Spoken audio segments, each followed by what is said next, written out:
The smell of antiseptic clung to the air, sharp and unwelcoming. Machines hummed softly, their beeps forming the rhythm of a room where time felt suspended. Alina opened her eyes with effort, the heavy weight of medication and exhaustion pressing her into the hospital bed. Her body ached, fragile, and every breath reminded her of the accident that had landed her here. She turned her head slightly, wincing at the stiffness in her neck, and noticed the empty chair beside her. She had been told visitors could come during the day, but no one had shown up. Her phone lay on the side table, silent and cold. Not a single call, not a single message. She was alone. Alone, the word echoed in her chest more painfully than the fractures hidden under bandages. She had always been surrounded by people, yet solitude had crept closer year after year. Her family lived in different cities, tied to jobs, responsibilities, excuses. Friends had grown distant. Lovers had come and gone, leaving behind polite memories but no true bonds. And now, in her weakest moment, the silence in the hospital room seemed like proof of something she had never dared admit to herself. That perhaps, in this vast city of millions, no one truly belonged to her. The accident had been sudden. A screech of tires, a flash of headlights too close, the shattering of glass, and then darkness. When she woke up, she was here, stitched, bruised, and tethered to machines. The doctors said she was lucky to be alive. But Alina wondered as she stared at the pale ceiling whether survival was really luck if it meant continuing this half-life of isolation. She blinked hard, refusing the tears that threatened. Crying would only worsen the ache behind her eyes. She focused instead on the monotonous pulse of the heart monitor, the hiss of the oxygen line, the soft shuffle of nurses' shoes beyond her door. These sounds, though impersonal, were the only companions she had. The hours dragged on. Sometimes she drifted into uneasy sleep. Sometimes she lay awake staring at shadows lengthening on the walls. When the nurse brought her dinner, Alina forced a polite smile but barely touched the food. Appetite was a stranger too. And then it happened. The door creaked open softly, not with the brisk efficiency of a nurse or doctor, but tentatively, as though the visitor was uncertain of their place. Alina turned her head slowly, expecting perhaps the wrong patient's relative. A man stepped inside. She did not know him. His hair was dark, touched faintly with gray at the temples, and his clothes were simple, a little rumpled as though he had walked a long distance without caring much for appearances. His eyes, gentle, deep, searching, found hers immediately. Alina's first instinct was to speak, to ask who he was, but her throat tightened. Words refused to come. Perhaps it was exhaustion, perhaps confusion, or perhaps something stranger. A stillness, like the world pausing to make room for a moment it had been waiting to deliver. He walked closer without hesitation, yet with the quiet respect of someone approaching sacred ground. The empty chair beside her was no longer empty. He drew it nearer and sat. And then he reached for her hand. Alina flinched at first.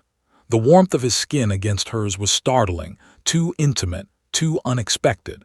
She wanted to pull away, to ask why a stranger dared cross such a boundary, but her body betrayed her mind. Instead of retreating, her fingers curled slightly around his. The touch was not the casual grip of politeness, nor the clinical hold of a nurse adjusting a patient's arm. It was something else entirely. It was steady, grounding, as though he had been holding her hand in another life and had only now returned to continue what was unfinished. And in that instant, Alina knew. Not who he was, not his name or his story, but she knew his touch. A flood of sensation swept through her. A faint memory of laughter on a rainy day, the comfort of safety when storms raged, a tenderness that had been absent from her world for so long. It was absurd, impossible, and yet undeniable. Her heart reacted before her mind could reason, skipping beats in recognition. "Who are you?" she managed to whisper, her voice cracking like brittle paper. The man did not answer immediately. He only held her gaze, his thumb brushing lightly across her knuckles as if to reassure her she wasn't imagining the connection. Finally, he said softly, "Someone who couldn't stay away." His words should have unsettled her. A stranger, uninvited, slipping into her hospital room. By all logic, she should have called for help. But no panic stirred within her. Instead, a fragile calm settled in her chest, the kind she hadn't felt in years. They sat in silence, the hum of the machines now a background to something infinitely more alive. The warmth of a hand, the meeting of two pairs of eyes. Alina's mind drifted through fragments of memory. Faces she had known, voices she had trusted, none matched this man. Yet something deeper than memory insisted she knew him. It was not recollection, it was recognition, as though her soul, weary and half-broken, had found a mirror. Her eyelids grew heavy again. Pain medication coursed through her, dragging her back towards sleep. But this time, as she surrendered to it, she did not fear the darkness. The stranger's hand anchored her, tethered her to something she could not name but desperately needed. And as she slipped under, a single thought echoed through her hazy mind. Perhaps I am not as alone as I believed. Alina drifted between sleep and wakefulness for hours, but every time her consciousness rose to the surface, she felt it, the steady warmth of his hand around hers. He hadn't left. Even when the nurses checked her IV, adjusted her bandages, or whispered questions about her pain level, he stayed. Quiet, patient, a shadow of comfort in a world that had been cold too long. When she finally woke fully, the room was dim. The sterile hospital lights had been dimmed for the night, and only the faint glow from the monitors painted the stranger's face. His head was tilted back, eyes closed, exhaustion softening his features. Yet his grip on her hand hadn't loosened, as if even in sleep he refused to let go. Alina studied him carefully. His clothes were plain, almost worn, his shoes scuffed. He didn't look like a doctor, or a family member, or even the kind of person who normally wandered the antiseptic halls of this private ward. She could not explain it, but something about his presence seemed both entirely out of place and perfectly inevitable. She cleared her throat softly, testing her voice. "You're still here." His eyes opened immediately, alert in an instant. He leaned forward, concern flickering across his face. "I didn't want you to wake up alone." Something in those words pierced her. Alone, that had been her greatest fear long before the accident. She had spent years building walls, convincing herself she didn't need anyone. But here was this stranger, speaking as though he knew the hollow spaces inside her. "Why?" she asked, her voice steadier now. The man hesitated, searching her face as though deciding how much truth to offer. "Because I promised someone I'd find you." Alina's chest tightened. 1,000 questions swirled in her mind, but the most pressing slipped out first. "Promised who?" He leaned back slightly, his eyes shadowed in the dim light. "Your father." The words hit her like a blow. Her father had died when she was 13, a heart attack that left her mother shattered and their family adrift. No one had ever stood in his place again. She had spent years aching for his protection, his voice, his hand on her shoulder. And now, this man dared to invoke his name. "My father," she whispered, disbelief and longing colliding. "That's impossible, he's gone." "I know," the man said gently. "But before he died, he made me swear that if ever our paths crossed, I would be there for you. He said you'd need someone, one day, when the world felt too heavy." Alina's heart raced. This was absurd, too coincidental, too impossible. And yet something about the way he held her hand, the way her very soul seemed to recognize his touch, told her it wasn't a lie. She wanted to demand proof. She wanted him to explain everything in neat, logical sentences. But instead, her voice broke into something softer, more vulnerable than she intended. "And you think now is that day?" His eyes met hers steadily. "I don't think I know." The silence stretched between them, heavy with questions neither of them fully voiced. The monitors beeped softly, a reminder of her fragility. But inside her chest, a strange strength began to flicker. Memories of her father rose unbidden. His laughter, his large hands wrapping around hers as he taught her how to cross the street, his voice reading bedtime stories. She remembered that feeling of utter safety, of belonging. She had lost it too soon, and she had spent her entire life searching unconsciously for its echo. And now here it was. Tears blurred her vision before she could stop them. She turned her face away, ashamed of her weakness. But the man's hand squeezed hers lightly, grounding her. "It's all right," he murmured. "You don't have to hide it." Something inside her cracked. For years she had hidden everything, loneliness, fear, exhaustion, behind practiced smiles and polite conversations. But tonight, with this stranger who felt anything but strange, the mask fell. She wept quietly, the sound muffled against the sterile sheets. He said nothing, only held her hand, his thumb brushing in steady circles. He didn't try to stop her tears, didn't tell her to be strong. He simply stayed, present and unwavering. And that, more than words, healed something deep inside her. When at last the storm of emotion eased, she whispered, "What's your name?" He smiled faintly, almost shyly. "Daniel."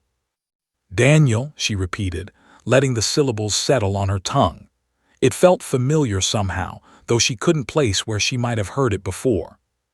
For a long time they simply sat together, silence no longer oppressive but soothing. Alina felt her eyelids growing heavy again, but she fought sleep. She didn't want to lose this fragile connection, not yet. "Will you still be here in the morning?" she asked softly. Daniel's hand tightened reassuringly. "As long as you need me." And for the first time since the accident, Alina drifted into sleep not with dread, but with peace. The days that followed blurred together in a rhythm of recovery. Nurses checked her wounds, doctors delivered updates, the monotony of hospital life pressed on. But through it all, Daniel was there. Sometimes he read to her from the worn paperback he carried in his pocket. Sometimes he told her quiet stories about the world outside the hospital walls, sunsets over the river, children chasing pigeons in the park, little things she couldn't see from her window. And sometimes he said nothing at all, only sitting with her, his hand wrapped around hers, their silence speaking louder than words. Other patients had visitors who came and went, family, coworkers, friends bringing flowers. Alina had only Daniel, and though she still didn't understand who he truly was or how her father had known him, she no longer questioned the gift of his presence. One evening, as twilight painted the sky in streaks of violet, Alina asked the question that had been burning inside her. "Why now? You could have found me years ago. Why wait until this?" Daniel's gaze lingered on the window, his expression unreadable. "Because you weren't ready. And maybe, neither was I, but life has a way of bringing people together when the moment matters most." Alina considered this. There was truth in it, though it frustrated her. How many lonely nights could have been different if he had appeared sooner? Yet, deep inside, she sensed he was right. Perhaps only now, after losing everything she thought she had, could she truly receive what he offered. Her voice dropped, barely more than a whisper.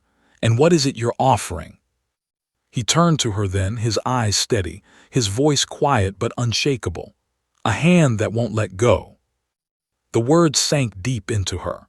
For years she had longed for exactly that, for someone who wouldn't walk away when life grew difficult, who wouldn't vanish when she needed them most.